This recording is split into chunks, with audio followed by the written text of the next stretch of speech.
The next meeting is the Committee on Capital Planning, Execution, and Asset Management.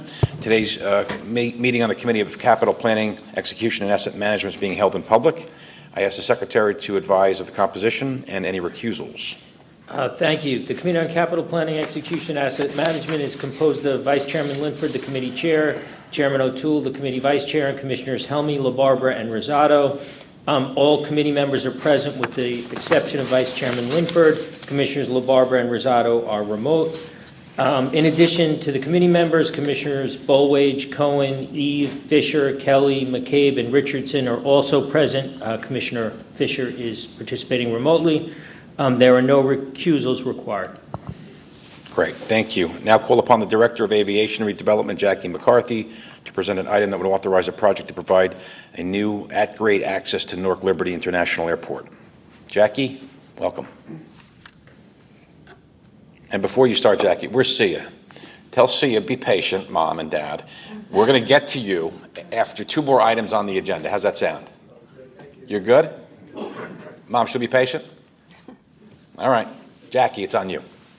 Thank you very much, Chairman. Good afternoon, Commissioners. Today I'm going to be presenting a really exciting project. Its primary goal is to provide fast and efficient access to transit facilities by extending the existing Northeast Corridor pedestrian bridge across the tracks to a new at-grade facility that can be directly accessed by the South Ward and North Elizabeth neighborhoods. I'll start with historical background and project context. In 2001, the Port Authority opened the AirTrain Newark NEC Rail Station Complex. The facility at that time was constructed exclusively for airport users connecting via New Jersey Transit and Amtrak. We are asking to open the station for public access to AirTrain Newark in addition to the NEC rail station to create economic value to the airport. This project would provide much-needed access and transit benefits to the Newark and Elizabeth communities. In March of 2023, the board authorized $12 million for planning to develop the project for local public access. This slide illustrates the access improvements and transit options that are created by the proposed project. The NEC AirTrain station allows passengers today to travel to Newark Penn Station and New York Penn. You can see the proximity of the existing NEC station to the Dayton neighborhood. The red line type represents the Northeast Corridor. The blue line type, the existing AirTrain. The gray is Route 27, Frelinghuysen Avenue. And the yellow area is the proposed at-grade public access. Here we're zooming in to give a bit more detail on the proposed public access relative to the existing conditions of the station. You can see the existing AirTrain rail link station and tracks, the NEC station, the Conrail tracks, and the Amtrak New Jersey Transit platform.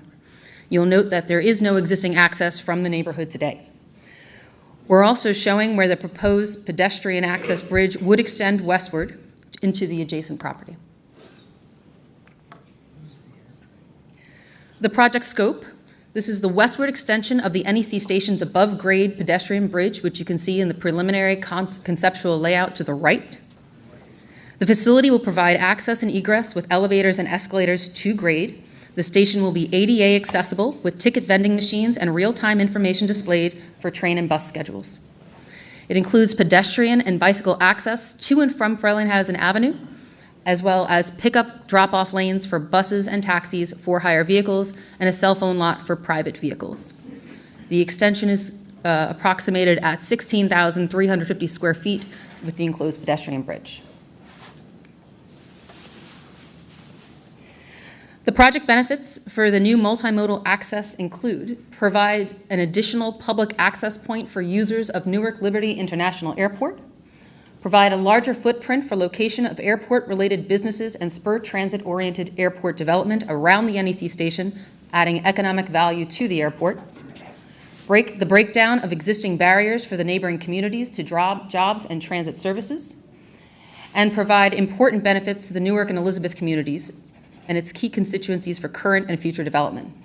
This includes the creation of a one-seat ride to Midtown Manhattan for South Ward and Elizabeth residents via New Jersey Transit or Amtrak, a connection to PATH at Newark Penn Station for direct service to Jersey City and downtown Manhattan, connecting service to Hoboken and Midtown Manhattan, Improves speed access via air train to Newark. Currently, it takes approximately 40 minutes from Dayton via transit today.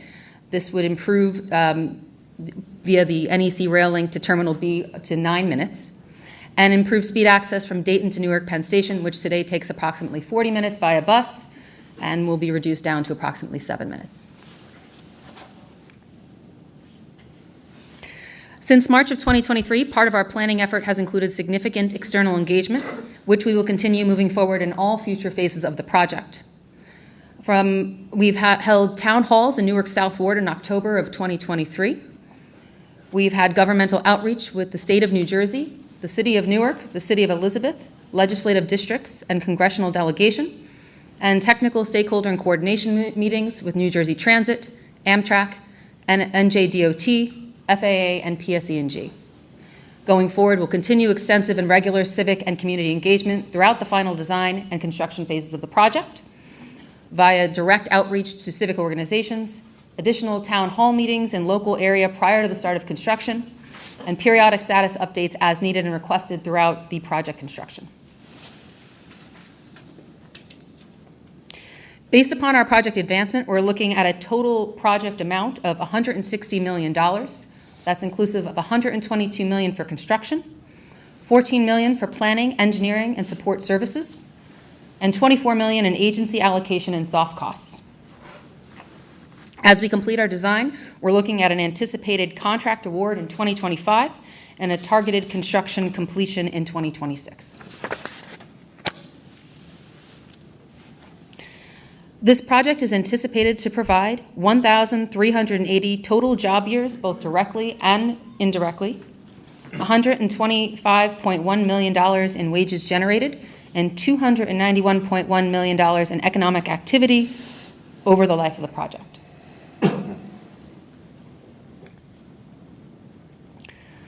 So today we're requesting that the board authorize a project to provide at-grade public access to the Newark Liberty International Airport Rail Station at a total estimated cost of $160 million, and authorize the executive director to enter into agreements for coordination of construction with third parties, such as Amtrak and New Jersey Transit, the award of contracts for professional technical services to support project implementation, and the award of construction contracts to build the project.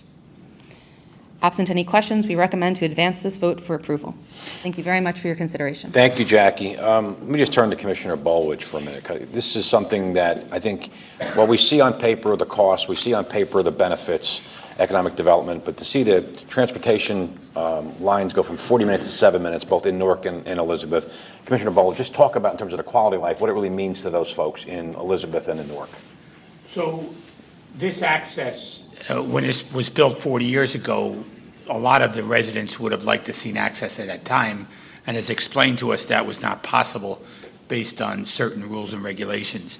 But the people in Elizabeth, in the city that I represent now, will be able to access not only the Amtrak and the Northeast Corridor at another location, they'll also be able to access the air train.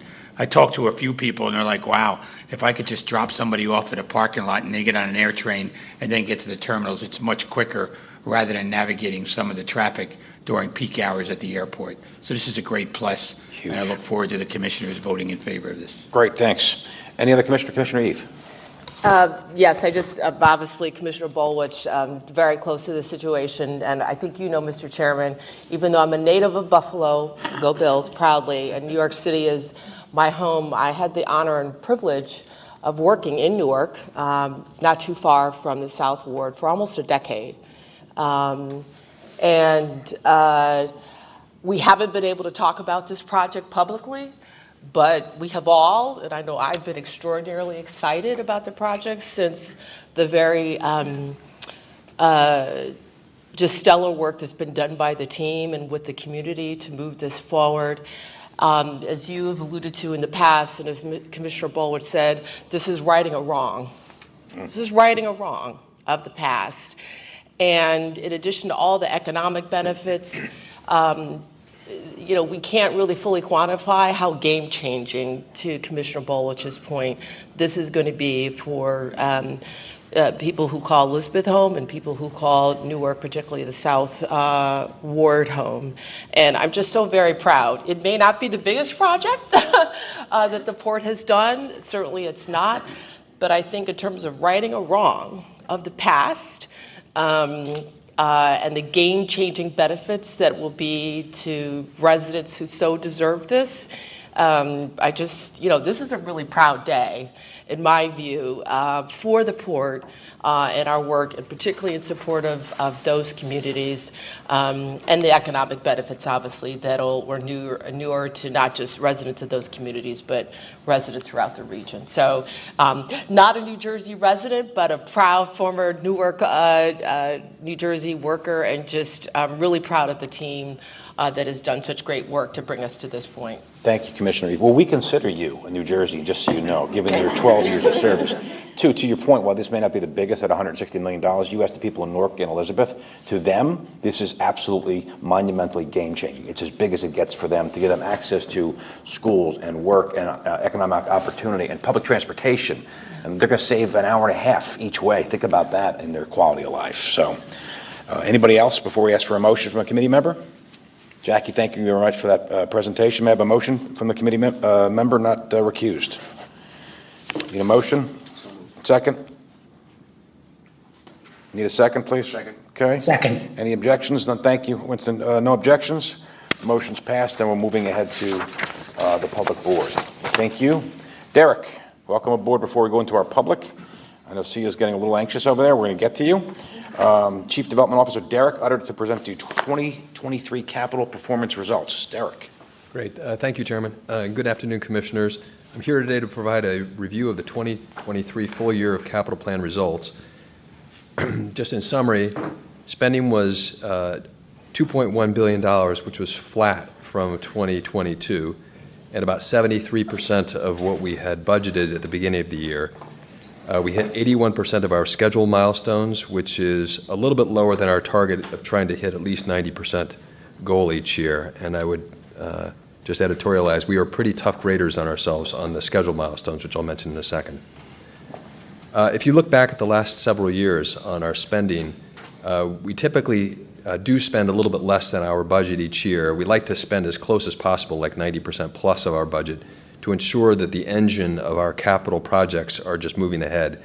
This year, underspending was largely driven by the timing of a few payments. We had made some milestone payments in 2022, and one drifted in 2024, so 2023 was just unusually starved for a couple milestone payments. We also had some retainage on some big projects that we didn't release yet, but the projects have been moving forward just as planned. And then in some of our pre-construction projects, we decided for procurement reasons to repackage them or take a different approach. For example, the Newark Air Train, and we decided to take a different approach that then delayed some of the spending there. So none of these were really symptomatic of problems, but just to explain what happened last year. In terms of on-time results, as I said, we were a little bit lower than we'd like to be. In fact, you'll see back to 2019, other than COVID, we've had typically been a little bit above 90% in hitting our scheduled milestones. This year, we hit 88 of our 103 milestones, which put us at about 81%. None of our major programs, our major construction programs like Newark Terminal A or JFK redevelopment have really been affected by this. This tends to look at a lot of small projects when we do these grading. And so most of these were relatively small projects, and they fell into two categories. They're the construction milestones, and they're the pre-construction milestone. Pre-construction means we grade ourselves on how quickly we get to award of a contract, and the construction milestones are how quickly we get to completing the construction of the project. Of the 20 milestones we missed, about 10 were for construction projects, the other 10 were pre-construction.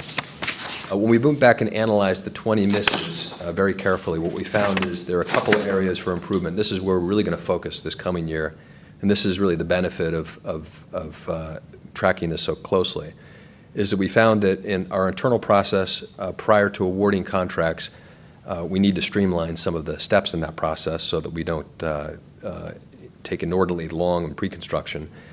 And then our Path and World Trade Center departments both underperformed the average pretty significantly, and so there's a real concerted effort to look closely at some of the misses there. Projects that we put into beneficial use, meaning we completed construction. Newark Terminal A was a big opening in January of 2023. I think we're all very proud of that. The LaGuardia Central Hall Atrium Business and Conference Center also opened this year. There are a lot of small projects on this list, just to point out one of them. The Path energy efficient lighting and HVAC upgrades shows that we're doing a lot in the sustainability area still. And one not on this list that we supported was the World Trade Center Performing Arts Center, which opened up in the fall of this last year. In terms of contract awards, which allow us to get into construction, a couple of major ones. The JFK Roadways, Utilities and Ground Transportation Center, we awarded a contract for $1.24 billion to Skanska Halmar, and that project is very much in the throes of construction today. If you get out to the airport, you'll see the roads being torn up. The Newark AirTrain, I mentioned that we had split that procurement into multiple contracts. We have awarded what we call the system technology contract. That's essentially the cars that will ride on the new track. We also awarded a contract at JFK called the Westbound Connector, another roads project, and you'll see that they tend to drop off in size after that.